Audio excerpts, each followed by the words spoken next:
Grand Valley State University. I'm Dr. Helen Marlais, and I'm so happy to welcome you to our 20th, 21st century piano lecture recital. I'm really excited that 6 pianists will be talking about 6 different composers from 6 different countries. Is that awesome or what? Wow! So you will hear some very interesting information about each of these composers that the pianists have chosen, and then you'll hear a special piece that was written by these composers. So please enjoy, everyone, because it's going to be really different and exciting to watch. And this first person, can you tell where this person's from with a name like this?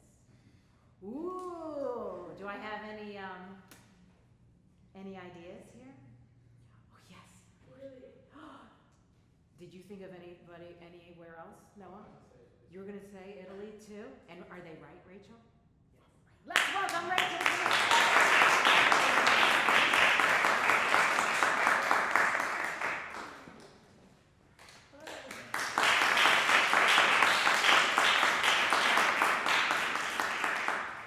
My name is Rachel Boileau. I'm a pedagogy student of Dr. Marlais. This is my last semester here, so I'm going to do my presentation on Lucovico Einaudi.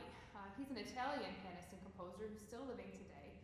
And I chose him because there was one particular piece that I've always admired of his, but of course I couldn't find the sheet music for it. So we'll go with something different, but next slide. So Lucovico Einaudi, he was born in Turin, Italy on November 23, 1955. His father was a publisher, and his paternal grandfather was actually the president of Italy from 1948 to 1955, coming out of World War II. That's a stressful job.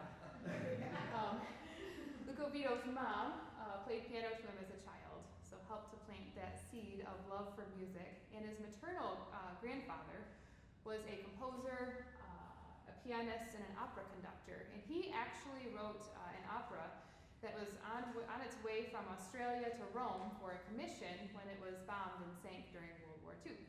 But he happened to remember the score, and so he was able to put it back to paper and send it off to Rome to be commissioned. So Lucovico studied at the Conservatory of Turin and the Conservatorio Verdi in Milan with Luciano Berio. That was his mentor at the Conservatorio. And Luciano Berio, he was known as being an avant-garde composer, which means that he liked to experiment with new and unusual things. So Lucovico's early life and career, he began composing music using a guitar, folk guitar, as a teenager. And then he won a scholarship to the Tanglewood Music Festival in Massachusetts, and that's where he was exposed to American minimalism. So has anybody heard of minimalism? Because I didn't know it until last semester when Dr. Marlais taught me what it was. Has anybody heard of Philip Glass? Has heard his music? It sounds a little different, right? It sounds a little different. If you were to listen to a Mozart or a Beethoven, sonata, that's pretty predictable. There's a form to it. You know what to expect. Philip Glass describes minimalism as, it's not necessarily rewriting a language, but we're changing how we hear the language. What you hear depends on how you focus your ear. So what you might hear in minimalistic music, you might hear short phrases that are repeated. You'll hear that in the piece that I'm going to play today, some broken arpeggios. It's really changing much in my right hand, but the harmony is changing in the left. So you'll hear some harmonies that sound consonant, right? They sound pleasing to the ear, with some, expeditiously placed dissonant harmonies. Harmonies that sound a little odd or might, out of place. Phasing is present in minimalist music. This is where you'll hear a short motif or a set of notes that start at different times. I don't do that really in this piece. You might hear use of drones. Has anybody heard a bagpipe? Yeah, and what they kick off, the right at the very, very beginning. Just a long, unchanging note. That's what a drone is.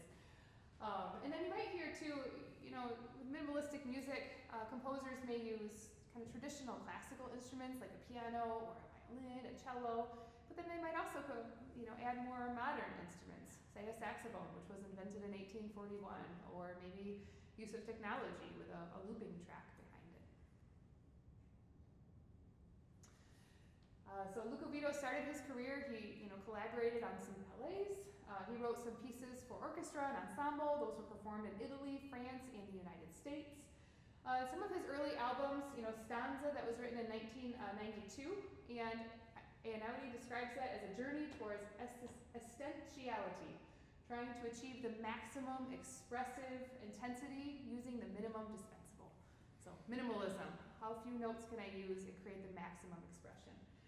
And then Le Onde, that was an album that he wrote in 1996 that means the waves, and that was his first solo album, and that really opened the door for him in the piano world. So he's also known for his work on soundtracks. He wrote the score for Dr. Zhivago Remake, The Untouchables, Aquario, and the Black Swan trailer. So he's won numerous awards for Best Film Score. He's performed live concerts, Paris, Italy, United States. So a couple of his albums, Una Mattina and Divinaire. Not sure I'm pronouncing that one right. What's neat about those two albums is that he got top classical album in the classical charts, but it also crossed over into the pop charts. So now we have a composer who's now bridging two different genres with the same album. And he was the only classical musician to play at the first iTunes Festival. So that's pretty cool. And that really kicked off his extended world tour. So he conducted orchestra. He did compose an album in a time lapse that was recorded in a monastery. And that, in true minimalistic fashion, had piano, strings, percussion, and electronic tracks. His album Elements, that sold out in pop arenas and classical concert halls. And here's where we see another theme of Einaudi, is this kind of marriage between nature and music, right? Elements was inspired by air, earth, water, and fire, and this really was a tribute to his mentor. In 2021, he performed 11 concerts at natural venues that can only be reached by foot. So you think natural parks, a mountain meadow, a creek, a nature reserve. I suppose if you're a composer as well known as Sia's, you can hire somebody to bring a piano anywhere. And these concerts were held at dusk, dawn, or under the stars. So that would have been really cool to go see, I think. His album Underwater in 2022, that again, this merging between nature and music. There's this sense of fluidity, of intimacy with the piano.